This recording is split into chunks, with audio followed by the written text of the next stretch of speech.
All right, earlier today, Attorney General Merrick Garland continued his campaign of destruction against the credibility of the Department of Justice.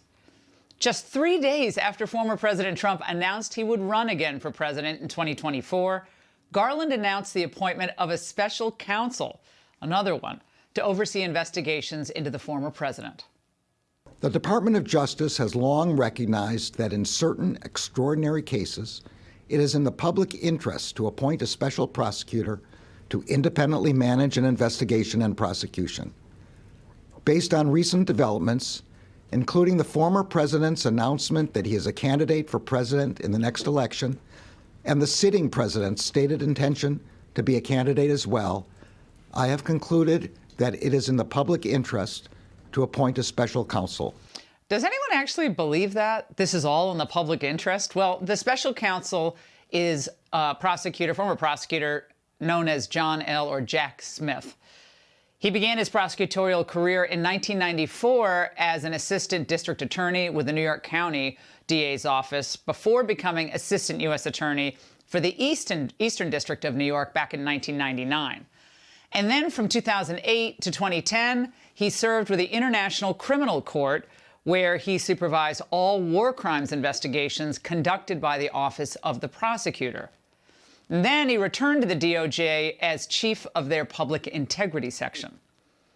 And then Mr. Smith served as the vice president of litigation for the Hospital Corporation of America, before most recently serving as the chief prosecutor for the special court in The Hague.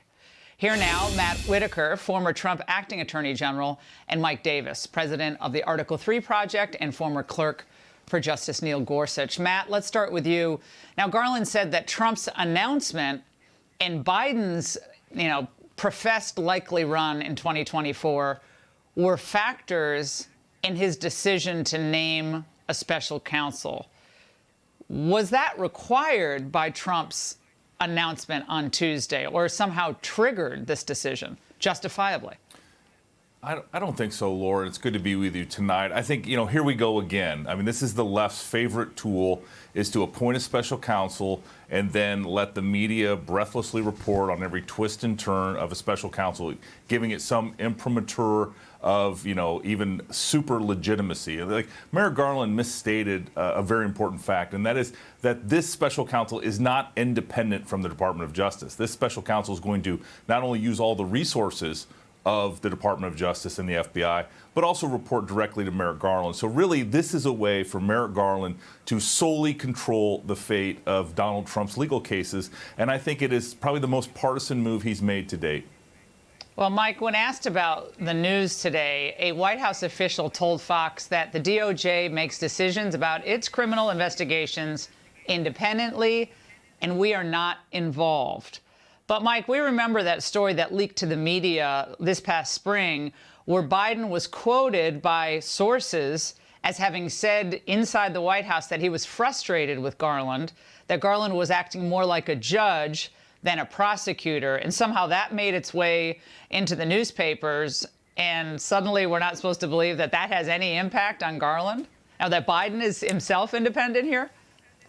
And Biden just made another public comment about this several days ago. Also, remember, it was the Biden White House that waived President Trump's claim of executive privilege that paved the way for this Mar-a-Lago raid. And we need to step back and remember a couple things. This special counsel is going to investigate the non-crimes of objecting to the presidential election. If it were a crime, the Democrats would have been charged in for 1969, 2001, 2005, 2017, when they objected to the election. It's also they're investigating the non-crime of a former president taking a personal copy of his presidential records when he leaves office. He is specifically allowed to do that under the Presidential Records Act. And where the heck is the special counsel to investigate President Biden, his son Hunter, and his brother James, when there is clear smoking gun evidence of foreign corruption in China and the Ukraine? Matt, it's just really, I think, a huge mistake for the Biden Justice Department. This is going to be seen as political. I'm sorry. And it's going to be seen as an attempt to get a political adversary off the field before 2024, whether they think Trump is wounded or not previous to this announcement. at least half the country is going to not believe the outcome here, whatever the outcome ultimately is. Do you agree that this is politically and legally a mistake for this Justice Department? I do, and I agree with Mike that these are legally specious cases to start with. And, you know, if you think about why the special counsel rule is there, it's a Department of Justice regulation. It's because the independent counsel statute expired and the Department of Justice didn't want more regulation of how it conducted its business. And so, you know, we end up in this moment where it is now used as a weapon to hurt and weaken political opponents. But I just don't think that the American people can stand for this two-tier system of justice, because if you read the special counsel regulation, the Hunter Biden case is a lot more on point for appointing a special counsel than the Donald Trump case, because there are clear conflicts within the Department of Justice as it relates to investigating the family of your boss and the person that politically appointed you to those roles. Now, Mike, I want to play another moment from Garland's announcement this afternoon. Watch. All of the career prosecutors assigned to these matters are conducting their work in the best traditions of the Department of Justice. I also want to recognize the efforts of the many FBI agents and other law enforcement personnel who are assigned to these matters. They are working courageously and steadfastly and are serving our nation honorably. Mike, given what we've learned about some of these prosecutors and agents going back to the Mueller investigation, frankly, even before that, will anyone believe this? I mean, it sounded like it was the Academy Awards. The only person he didn't thank was his agent and his manager there. Anyone can believe this stuff? Remember, Laura, one of the attorneys on the pleadings on this case was a former Democrat staffer in the Senate. And so obviously that prosecutor has a political bias, and she is a prosecutor named on the pleadings.